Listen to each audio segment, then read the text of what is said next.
नमस्कार। मैं धीरेन्द्र श्री सोसाइटी की तरफ से आप सबका इस लाइव वेबिनार पे स्वागत। आइए, आज नया दिन है, सोमवार का दिन है, तो फिर से हम वो नवाचारों की जो कड़ी है उसको आगे बढ़ाते हैं और उन नवाचारों पर डिस्कस करता है। चर्चा पर चर्चा का ये जो मंच है उसको फिर आगे बढ़ाते हुए हम कुछ दूसरे इनोवेटिव आइडियाज पर आज आपसे डिस्कशन कर रहा हूँ। ये वेबिनार ऑर्गेनाइज किया जा रहा है श्री औरोबिंदो सोसाइटी द्वारा और इसे स्पॉन्सर कर रहे हैं एचडीएफसी बैंक। हम, जैसा कि आपको विदित होगा कि पिछले हफ्ते से हमने कर्नाटका के इनोवेटिव आइडियाज शुरुआत की थी और हम कर्नाटका के इनोवेटिव आइडियाज से मतलब वो इनोवेटिव आइडियाज जो कर्नाटका के शिक्षकों द्वारा हमें दिए गए हैं, उन इनोवेटिव आइडियाज पे आज आपसे चर्चा पर चर्चा कर रहे होंगे। ये इनोवेटिव बुकलेट अगर आप देखेंगे तो ये कर्नाटका के शिक्षकों द्वारा हमें दी गई है, इसीलिए आपको यहाँ पे जो लोगो दिखेगा वो कर्नाटका स्टेट का मिलेगा। मतलब ये सारे इनोवेटिव आइडियाज मेरे या मेरे जैसे श्री औरोबिंदो सोसाइटी के किसी प्रतिनिधि के द्वारा नहीं दिए गए हैं, बल्कि ये सारे के सारे इनोवेटिव आइडियाज आप जैसे शिक्षकों के ही दिए गए। तो अगर वो शिक्षक हमें दे सकते हैं तो मुझे पूरी उम्मीद है कि आपसे भी हमें इनोवेटिव आइडियाज निश्चित तौर पर प्राप्त हो सकते हैं और अपने इनोवेटिव आइडियाज आप हमें भेज सकते हैं हमारी वेबसाइट www.ziei.com पे जाकर के। जैसे ही आप ये वेबसाइट ओपन करेंगे तो एक पॉपअप आएगा, उस पॉपअप पे नीचे आप देखेंगे तो सबमिट करे का ऑप्शन होगा। आप अपने आइडियाज वहीं पे सबमिट कर सकते हैं।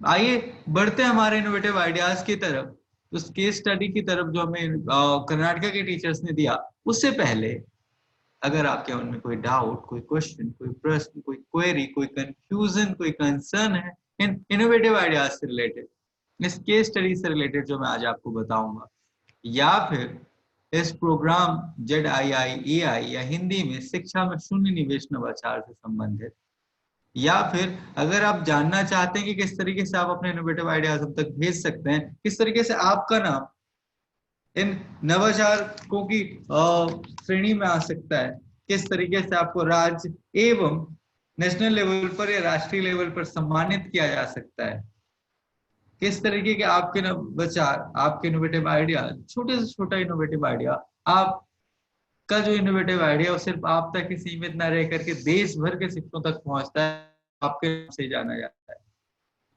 ऐसे अगर कोई भी प्रश्न है आपके मन में इस प्रोग्राम से संबंधित, वेबिनार के अंत पे पूछ सकते हैं, या फिर अगर कोई आपके अनुभव है जो आप मेरे साथ साझा करना चाहते हो और मेरे माध्यम से, लाइव वेबिनार के माध्यम से आप देश भर के शिक्षकों तक जो भी हमारे वेबिनार को या तो फेसबुक या तो यूट्यूब या तो जूम पे देख रहे हैं, तो आप उन तक अपने अनुभव पहुंचा सकते हैं, साझा कर सकते हैं, जिससे उन आपके साथी शिक्षकों शिक्षिकाओं को भी लाभ पहुंचे। तो आप दो तरीके से अपने प्रश्न या फिर अपने अनुभव मेरे साथ साझा कर सकते हैं। पहला तो ये कि आप फेसबुक या जूम के कमेंट बॉक्स पे कमेंट कर सकते हैं। दूसरा तरीका ये है कि अगर आप फेसबुक पे हमें देख रहे हैं तो आप जूम पे डायरेक्टली हमसे जुड़ सकते हैं, जिसका लिंक और आईडी आपको आपके फेसबुक के ये जो वेबिनार है इसके कमेंट बॉक्स पे आप देखेंगे तो आपको जूम आईडी मिल जाएगी और वहां से डायरेक्टली आप मेरे से कनेक्ट हो सकते हैं और फेस टू फेस हम या तो आपके क्वेश्चन सुन सकते हैं या फिर आपके अनुभव प्राप्त कर सकते हैं। आइए बढ़ते हैं आज के इनोवेटिव आइडिया की तरफ, इस केस स्टडी की तरफ, जिसका नाम है खेल खेल में शिक्षा। खेल खेल में शिक्षा नवाचार या केस स्टडी आपको लगभग क्यों, आपको फॉर श्योर जितने भी हमारे देश के विभिन्न राज्यों से इनोवेटिव आइडियाज प्राप्त हुए, उन सारी बुकलेट में खेल खेल में शिक्षा या learning through game as a case study, मतलब एक केस स्टडी के तौर पे आपको देखने को मिलेगी। क्यों मिलेगी? क्योंकि शिक्षक और हम सब खेल के महत्व को समझते हैं कि खेल का जीवन में क्या महत्व है और खेल का शिक्षा में क्या महत्व है, समझते हैं ना? आइए थोड़ा सा चर्चा कर लेते हैं कि खेल खेल में शिक्षा का क्या महत्व है या फिर शिक्षा में खेलों का क्या महत्व है। खेलकूद हमें पता है कि जीवन का एक अभिन्न अंग है।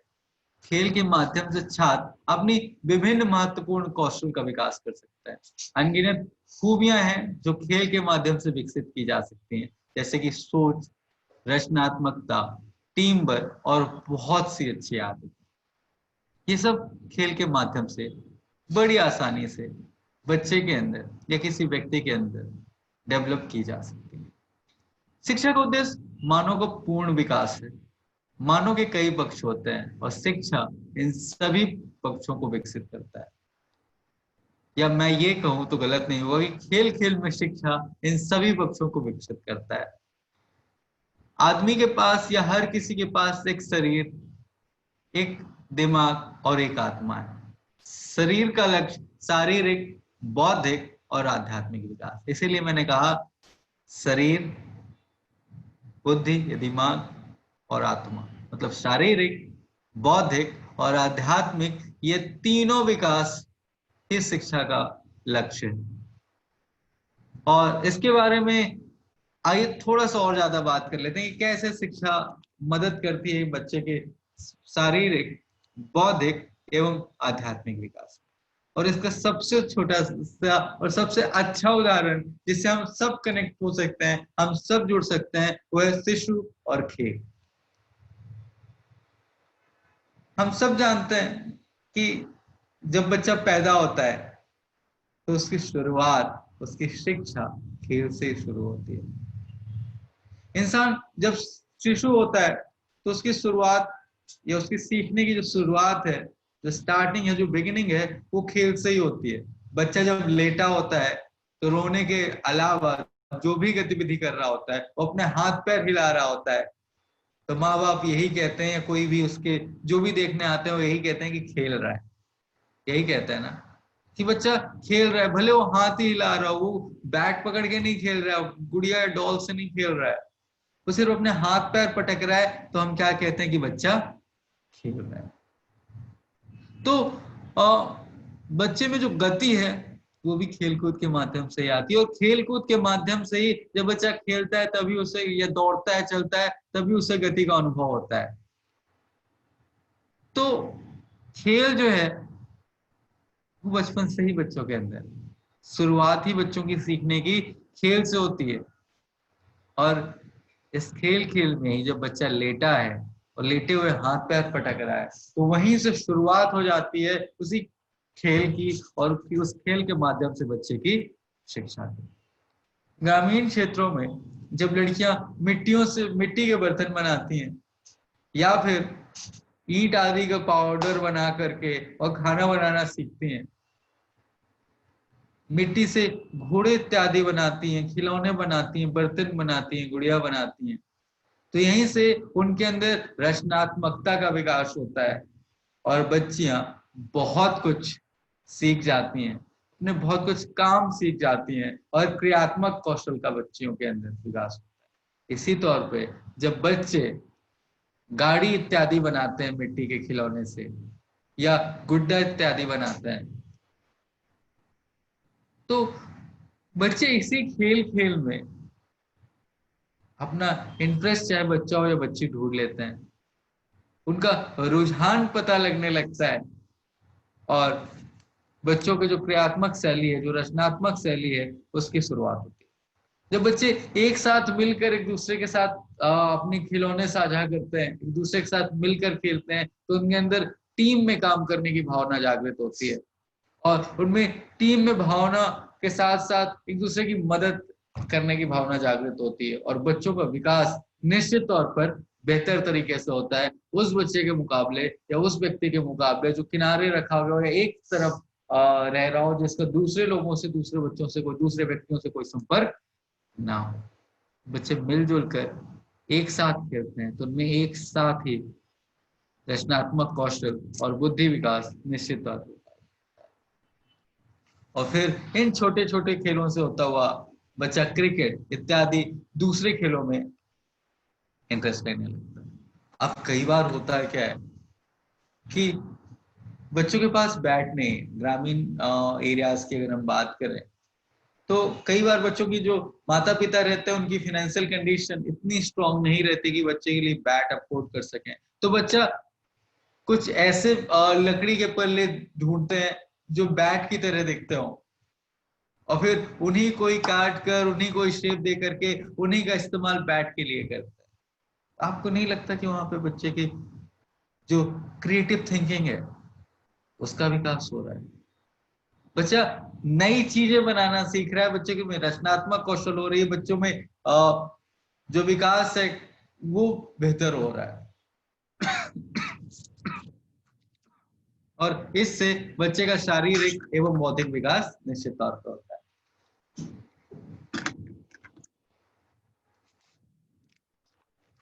तो हम कह सकते हैं कि बच्चा शुरू से ही, बचपन से ही खेल खेल के माध्यम से अपना बौद्धिक विकास निश्चित तौर पे करने लग जाता है। और टीचर ने कहा कि सर जब खेल का इतना ही महत्व है और बच्चा पैदा होते ही जो प्रकृति उससे एक चीज देती है वह है खेल के माध्यम से शिक्षा, खेल खेल से सीखना,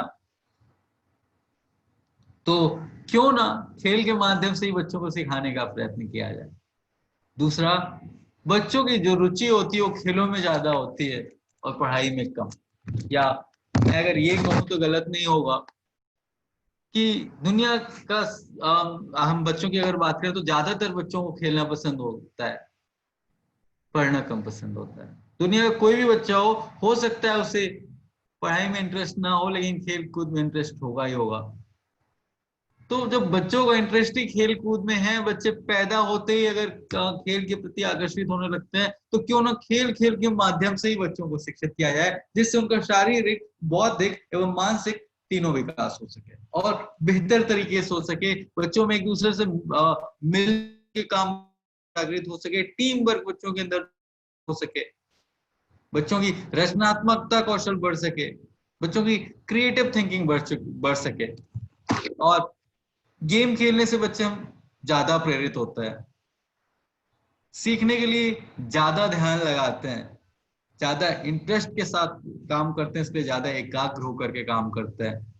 और क्योंकि एकाग्र होते हैं तो बेहतर तरीके से संलग्न हो पाते हैं उस कार्य के प्रति, उस खेल के प्रति। और अगर खेल के माध्यम से शिक्षा दी जाए तो, या शिक्षा दे दी जाए तो फिर वो वैसे ही संलग्न होंगे, वैसे ही एकाग्र होंगे, वैसे ही ध्यान लगाएंगे उस शिक्षा में भी, क्योंकि वो शिक्षा उन्हें खेल के प्रति दी जा रही है। हो सकता है जैसे मैंने कहा शिक्षा में उनको उतना इंटरेस्ट ना रहा हो, पढ़ाई लिखाई में इतना इंटरेस्ट ना हो, पर जब खेल को एक जरिया, एक माध्यम, एक मीडियम बना लिया जाता है शिक्षा के लिए, तो अब बच्चा खेल खेल के माध्यम से बहुत कुछ सीख लेता है। और वैसे भी कई सारे थीसिस कहते हैं, कई सारे रिसर्चर्स कहती हैं कि अगर खेल के माध्यम से शिक्षा कराई जाए, अगर बच्चों को इन्वॉल्व करके गतिविधि आधारित शिक्षण दिया जाए, तो बच्चा बेहतर तरीके से सीखता है। और जो लर्निंग होती है, जो सीख होती है, वो कॉन्क्रीट होती है, ड्यूरेबल रहती है, लंबे समय तक चलती है। उदाहरण के तौर पर अगर मैं आपसे बोलूं, हो सकता है आप में से कई लोगों ने कई साल पहले क्रिकेट खेला होगा, पर क्या आज आपको, जो उस समय आप क्रिकेट के नियम बनाते थे या नियम थे, क्या आज वो नियम आप भूल गए? क्रिकेट में कौन से नियम होते थे? नहीं भूले है ना? क्यों? क्योंकि आपने उसे गतिविधि आधारित रखा। और अगर हो सकता है कोई बताया होता या आपने रटा होता या किताब में बस पढ़ा होता, तो निश्चित तौर पर आज हम वो रूल भूल गए होते। फॉर एग्जाम्पल, छोटा सा उदाहरण लेते हैं। मान लेता हूं कि आपने, और आई एम श्योर बचपन में बड़ा इंटरेस्ट होता है तो हम पढ़ते हैं, ढूंढते हैं कि क्रिकेट की जो गेंद होती है उसका वजन कितना होता है, क्रिकेट का जो बैट होता है उसका वजन कितना होता है। याद है क्या आपको? या हमें हो सकता है किसी को याद हो सकता है याद ना हो, क्योंकि वो चीज हमने पढ़ी थी, रेटी थी, उसे हमने इस्तेमाल नहीं किया था। लेकिन क्रिकेट के नियम आपको भली बात याद होंगे कि नो बॉल कैसे होती है, या फिर हिट विकेट कैसे होता है। ये सारे नियम हमें बड़े अच्छी तरीके से याद है। क्यों? क्योंकि हम जब स्वयं खेलते थे तो इनका इस्तेमाल करते थे। तो खेल खेल के माध्यम से बहुत कुछ बच्चों को सिखाया जाता है, जा सकता है। और इसी थॉट के साथ कर्नाटका के हमारे इनोवेटिव टीचर्स ने कुछ इनोवेटिव आइडियाज दिए। दो इनोवेटिव आइडियाज में इस केस स्टडी के तहत आज आपसे डिस्कस कर रहा हूँ। आइए सबसे पहले उन शिक्षकों के नाम डिस्कस कर लेते हैं। या शिक्षकों के नाम मैं आपके सामने रख देता हूँ जिन्होंने ये इनोवेटिव आइडियाज दिए। और वो शिक्षक है रश्मि मैम, जो कि यलवंत की कलबुर्गी से हैं, और दूसरे और टीचर हैं थोटया अनगदी मैम, जो कि गंगावती कोपल से हैं। तो ये दो टीचर्स हैं जिन्होंने इनोवेटिव आइडियाज दिए। क्या है वो इनोवेटिव आइडिया, आइए इन इनोवेटिव आइडियाज के बारे में हम डिस्कस कर लेते हैं। तो जो पहला इनोवेटिव आइडिया हमारे टीचर ने दिया उसका नाम है द गेसिंग गेम। जैसे हम सब ने खेला होगा, नाम अलग अलग हो सकते हैं। डम शराज या डम शरेड अगर आपको याद हो तो डम शरेड एक गेम होता था जो हम खेलते थे। नाम जैसे मैंने कहा अलग अलग हो सकते हैं। तो गेसिंग गेम में डम शराड का मैं आपको थोड़ा सा एग्जांपल दूं तो एक व्यक्ति आता है, हम अक्सर ये गेम खेला करते थे पिक्चर के नाम के तौर पे, मूवीज के नाम के तौर पे, कि दो टीम होती थी। एक टीम का बच्चा आएगा, उसके कान पे या उसे एक चिट दे दी जाती है, उस चिट पे किसी मूवी का नाम लिखा होता था, और फिर इस बच्चे को बोलना नहीं है, सिर्फ इशारों के माध्यम से बताना है और सामने वाली टीम को गेस करना है। अगर इसकी टीम ने गेस कर लिया तो इस बच्चे की टीम को 1 पॉइंट मिल जाता था, गेस नहीं कर पाया तो 0 मार्क्स। तो ये गेम मुझे लगता है हम सबको याद होगा। इसी गेम का इस्तेमाल करते हुए टीचर ने कहा कि सर मैं पढ़ाने का प्रयास करती हूँ। मैंने क्या किया, मैंने एज इन टीचर ने उनका, सर मैंने क्या किया, मैं जो भी इंपॉर्टेंट टॉपिक बच्चों के होते हैं, कोई भी चैप्टर्स होते हैं या फिर मुझे कुछ इंपॉर्टेंट पॉइंट्स बच्चों को याद कराने हैं, तो मैं उसके रिवीजन कराने के लिए बच्चों को इस एक्टिविटी में शामिल कर लेती हूँ। क्योंकि कई सारे नाम ऐसे जो बच्चे पहली बार सुनते तो भूल जाते हैं। अगर उनका इस्तेमाल बार बार होता रहे और गतिविधि के आधारित अगर कोई इस्तेमाल होता है, किसी गेम आदि में उसका इस्तेमाल होता है, तो लंबे समय तक बच्चों को याद रहेगा। उदाहरण के तौर पर अगर टीचर को याद कराना है कि घर कितने प्रकार के होते हैं, झोपड़ी या फिर पेड़ या कोई भी फॉर एग्जाम्पल कोई हिस्टोरिकल मोन्यूमेंट है, शिक्षक को अगर ये बातें याद करानी है बच्चों को कि जिससे बच्चे लंबे समय तक याद रखें, भूले नहीं, तो उनको बड़ी आसानी से बच्चों के साथ डिस्कस किए जा सकते हैं। पहले से कुछ रूल बना दिए जाते हैं, फॉर एग्जाम्पल इंग्लिश, हिंदी, बच्चे इशारा कर सकते हैं कितने वर्ड्स का है, कितने अल्फाबेट्स हैं इसमें इत्यादि। इस तरीके से पहले से कुछ रूल सेट कर दिए जाते हैं। टीम ए का एक बच्चा आता है, उसके हाथ में एक पर्ची होती है और उस पर्ची को खोलता है। अब उसको एक्ट करके बिना बोले एक्ट करना है और सामने वाली टीम के बच्चे को जज करना है। अगर सामने वाली टीम के बच्चे ने जज कर लिया तो उसको 1 अंक मिल जाता है। अंत में जब मार्किंग होती है, टीचर बोर्ड पे दोनों टीम, टीम ए टीम बी, या बच्चों से पूछ सकते हैं कि क्या नाम रखना है अपने टीम का, और बच्चे एक मत से अपनी अपनी टीम का नाम डिसाइड कर सकते हैं और टीचर उसकी मार्किंग करता है। मार्क लिखते जाते हैं जिस टीम के आगे जो मार्क्स है, और अंत में जिस टीम के मार्क्स, फॉर एग्जांपल टीचर ने 5-5 क्वेश्चन से 10-10 क्वेश्चन का रखा, अंत में जिस टीम के मार्क्स सबसे ज्यादा रहते हैं उस टीम को तालियों के माध्यम से सभी बच्चों और शिक्षकों द्वारा सम्मानित किया जाता है। इससे फायदा क्या होता है, इससे फायदा ये हुआ कि बच्चे पढ़ करके आते हैं, रिवीजन करके आते हैं। वो बच्चे जब टीचर कहते थे कल पढ़ के आना, मैं पूछूंगा या पूछूंगी, तो बच्चे कई बार पढ़ के नहीं आते या बहुत बार तो स्कूल ही नहीं आते हैं। अब क्योंकि बच्चों को नया गेम खेलना है, बच्चों को एंजॉय कर रहे हैं, मजा आ रहा है, आनंद आ रहा है उस गेम को खेलने में, तो बच्चे निश्चित तौर पर विद्यालय आते हैं। और क्योंकि बच्चों को जीतना है तो वो पढ़ के भी आते हैं, क्योंकि वो जीतेंगे तभी जब वो पढ़ करके आएंगे। तो ये था इनोवेटिव आइडिया द गेसिंग गेम। आइए बढ़ते हैं हमारे दूसरे इनोवेटिव आइडिया की तरफ, जिसका नाम है लूडो का खेल। क्या है लूडो का खेल, आइए थोड़ा सा इसको समझने की कोशिश करते हैं। लूडो एक ऐसा खेल है जिसे हम सब ने अपने बचपन में, लगभग सभी लोगों ने अपने बचपन में खेला होगा। 4 हाउस होते हैं जिनको हम घर बोलते हैं, डिफरेंट डिफरेंट कलर की उसमें गोटियां होती हैं, 4 टोकन्स या गोटियां जिन्हें बोलते हैं होती हैं। एक पासा या जिसे डाइस बोलते हैं होता है, और आपस में हम खेलते हैं। जिस बच्चे की चारों की चारों जो गोटियां हैं वो सेंटर पे जाकर के सेंटर पे जाती हैं, जिन्हें सो जाती है बोलते हैं आप बोलचाल के भाषा में, वो बच्चा या वो व्यक्ति विनर कहलाता है। टीचर ने इसी लूडो का गेम का इस्तेमाल किया, क्योंकि लूडो का गेम बच्चों को बहुत आकर्षित करता है। लूडो का ये जो खेल है बच्चों को बहुत आकर्षित करता है। घंटों घंटों तक हम लूडो खेलते रहते थे बचपन में। टीचर ने कहा क्यों ना सर, मैंने सोचा कि जब बच्चों को इतना इंटरेस्ट आता है, इतना मजा आता है, एंजॉय करते हैं बच्चे, इतना बच्चों को इतना आनंद आता है, तो इस लूडो के खेल को मैं इस्तेमाल करूं शिक्षा देने। और इसी के तहत टीचर जो भी टॉपिक पढ़ाते हैं इसे किसी भी सब्जेक्ट के लिए किया जा सकता है। फॉर एग्जाम्पल हम मैथ्स के addition, subtraction, division, multiplication, increasing order, decreasing order इत्यादि के लिए इसका इस्तेमाल कर सकते हैं। मतलब जोड़ घटाव, गुणा भाग, आरोही क्रम इत्यादि के लिए इसका इस्तेमाल कर सकते हैं मैथ्स के लिए। दूसरे सब्जेक्ट से कैसे इस्तेमाल करना है, आइए थोड़ा सा इसको समझने की कोशिश करता है। दूसरे सब्जेक्ट्स में भी बच्चा, फॉर एग्जाम्पल आपने कोई चैप्टर पढ़ाया, कोई टॉपिक पढ़ाया और बच्चों को बोला कल पढ़ के आना। अब अगर बच्चा सही जवाब देता है, आपने कोई प्रश्न पूछा, फॉर एग्जाम्पल आपने पूछा कि उत्तर प्रदेश की राजधानी कौन सी है। उम्मीद करते हैं, मान लेता हूं कि आपने कल विभिन्न राज्यों या पिछले हफ्ते विभिन्न राज्यों एवं उनकी राजधानियों के बारे में पढ़ाया। अब बच्चा अगर सही जवाब देता है तो एक कदम आगे बढ़ेगा, सही जवाब नहीं देता है तो आगे नहीं बढ़ेगा। छोटा बच्चा है, फ्रूट्स के नाम, एक फल के नाम बताओ, अगर बच्चे ने सही बताया तो आगे बढ़ेगा, नहीं बताएगा तो नहीं बढ़ पाएगा। इस तरीके से बच्चों को जोड़ घटाव, गुणा भाग आदि की जानकारी दी जाती है। शिक्षक चाहे तो कई सारे लूडो के बोर्ड अरेंज कर सकते हैं, गोटियां इत्यादि, या फिर स्वयं विद्यालय में किसी चार्ट पेपर पे, गत्ते पे उसको बनाया जा सकता है।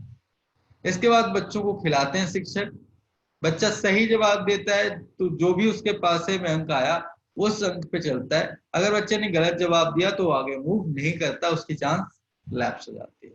और जो गोटियां मारने वाली बात है वो उसी तरीके से चलता रहता है जैसे लूडो के गेम में होता है। बाकी सारे नियमों, रूल्स, टर्म्स एंड कंडीशंस वैसी ही होती हैं। तो इससे बच्चों को मजा आता है, बच्चे एंजॉय करते हैं गेम को, बच्चे साथ ही साथ बहुत कुछ सीखते हैं। इससे बच्चों का जो इंटरेस्ट होता है, जो रुझान होता है शिक्षा के प्रति, वह बढ़ता है। और जो क्लास की अटेंडेंस है, निश्चित तौर पे, क्योंकि बच्चे एंजॉय करते हैं खेलना, तो क्लास की जो अटेंडेंस है, कक्षा जो उपस्थिति है बच्चों की, वो भी बढ़ती है। इसके साथ बच्चे कई सारे जीवन कौशल और मूल्य भी गेम के साथ साथ सीखते हैं। फॉर एग्जाम्पल एक दूसरे की मदद करना, टीम भावना, चीट नहीं करना इत्यादि जैसे गुण भी बच्चे आपस में सीखते हैं। तो और रिवीजन जो है चैप्टर का या किसी भी टॉपिक का बड़ी आसानी से खेल खेल के माध्यम से हो जाता है। टीचर ने कहा सर दोनों का काम हो रहा था, बच्चे सोच रहे थे कि वो खेल रहे हैं, मैं सोच रहा था मैं पढ़ा रहा हूँ, खेल खेल में सीख ले रहे थे और मैं खेल खेल में उन्हें सिखा दे रहा था। तो ये थे आज के दो इनोवेटिव आइडियाज जो हमें कर्नाटका के टीचर से प्राप्त हुए। उम्मीद करता हूँ कि इनोवेटिव आइडियाज आपको अच्छे लगे होंगे। अगर आपके मन में कोई डाउट, कोई क्वेश्चन, कोई प्रश्न है इस नवाचार के स्टडी से संबंधित, या फिर ZII या शिक्षा में शून्य निवेश नवाचार प्रोग्राम से संबंधित, या फिर अगर आपके कोई अनुभव है जो आप मेरे साथ साझा करना चाहते हैं, तो निश्चित तौर पे आपका स्वागत करता हूं मैं। आप अपने अनुभव हमारे साथ साझा कर सकते हैं।